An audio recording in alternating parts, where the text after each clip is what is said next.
I know a man, a competent and intelligent man, who thinks Trump is a fascist.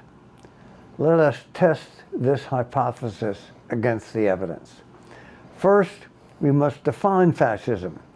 Victor Davis Hanson, classicist, military historian, and senior fellow at the Hoover Institution, defines fascism as, quote, an authoritarian fusion of state power, corporate interests, and ideological conformity.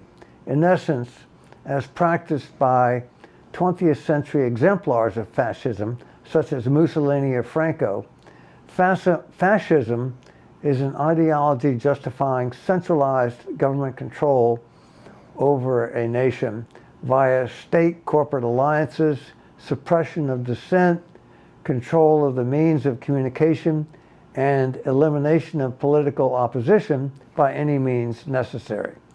Fascism, in short, is government by the powerful, for the powerful, and of the powerful. The Trump administration has done the following: closed the border to illegal immigrants and implemented an aggressive deportation program with special focus on those with a criminal record, eliminated DEI programs whose purpose was to give priority based on skin color and ethnicity rather than merit, sought to prosecute former officials who in its view have broken the law.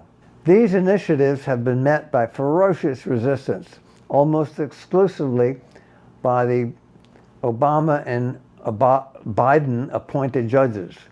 In all cases, the administration, far from ignoring judicial orders, has complied with them, lawfully seeking reversal of adverse rulings via the appeal process. These behaviors, in stark contrast to the practices of the Biden administration, are hardly the mark of a fascist. The real fascists, in our view, are Trump's accusers, the radical Democratic left. Their actions come directly from the fascist playbook. Destruction of political opponents. Trump was impeached twice. His home was raided. Baseless lawsuits were filed to destroy him financially. The Colorado Supreme Court tried to remove him from the ballot. The legacy media fostered a climate of permission to harm conservatives, Trump, Charlie Kirk, inferring it would not be a bad thing if people like them were killed. Control of communications to censor and discredit opposing viewpoints and information, contrary to the preferred narrative, are markers of Trump's opponents. Examples: pressure on social media to suppress quote-unquote disinformation or spread false information. Trump, a Russian agent, Hunter Biden laptop not real, Biden in good health. Proclamations that the border is secure while permitting over 10 million illegal aliens to enter the country. Weaponization of law enforcement and intelligence. Examples: targeting of political opponents as part of the Arctic Frost investigation. Surveillance of phone records of Republican lawmakers.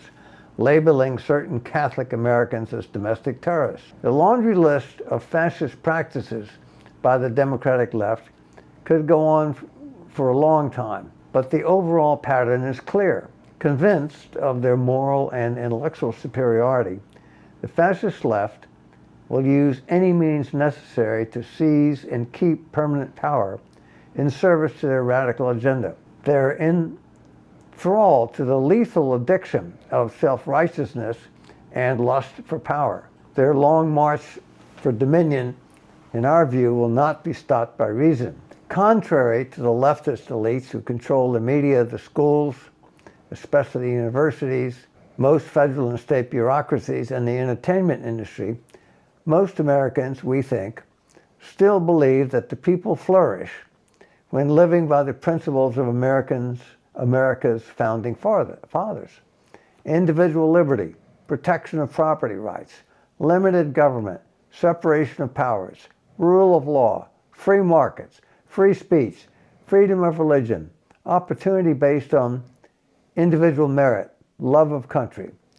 Over the past 80 years or so, the relentless assault on these principles has weakened America's instinctive pride, patriotism, self-confidence, and can-do spirit. Our young people are taught to disparage America. The basic narrative is that it is evil. They should be taught the truth that compared to any other country, or for that matter, any society in the history of civilization, no nation has done more to give each individual the opportunity, but not the guarantee, to make the best of themselves. Yes, the United States was cursed with the original sin of slavery, but we have spent the last 160 years making amends. Is there any place on the planet where African Americans have better prospects? No. The United States uniquely combines love of liberty and the values of the Judeo-Christian tradition with its concern for the well-being of one's fellow man. But the American body politic has become infected with the poisonous ideas of postmodernism, whose core idea is that the only relationships that matter are power relationships, and those who are superior by their own assessment should rule. The radical left, which now controls the Democratic Party, divides the country into victim and victimizers and conclude, wait for it, they should be given power to right all wrongs. They do not think America is great. In their view, our values should be suppressed and our power-limiting institutions and practices torn down. What must traditional Americans do? The first step is to recognize that our America is under threat from an implacable adversary.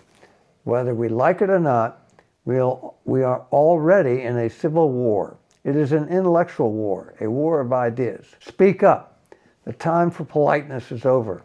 Follow the Charlie Kirk example. By all means, be civil, but ignore the usual slurs. You are a bigot, a racist, a phobe of some sort. Like any other institution designed by man, the U.S. is imperfect. But fundamentally, we are a good and great country, and we must loudly and proudly stand up for it. I have been amazed to learn that if all Americans who shared the values, attitudes, and traditions of our founders were to vote, the radical left would be swamped, reduced to electoral irrelevancy. Leftists tend to be activists. Most of the rest of us want to do business and be left alone. These are small steps, but if followed by enough people, they could have a huge impact.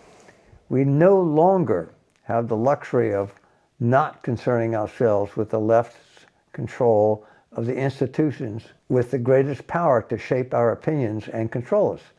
The spirit of America has to stir before it is smothered. If we can do this, we can and will take back control. Thank you.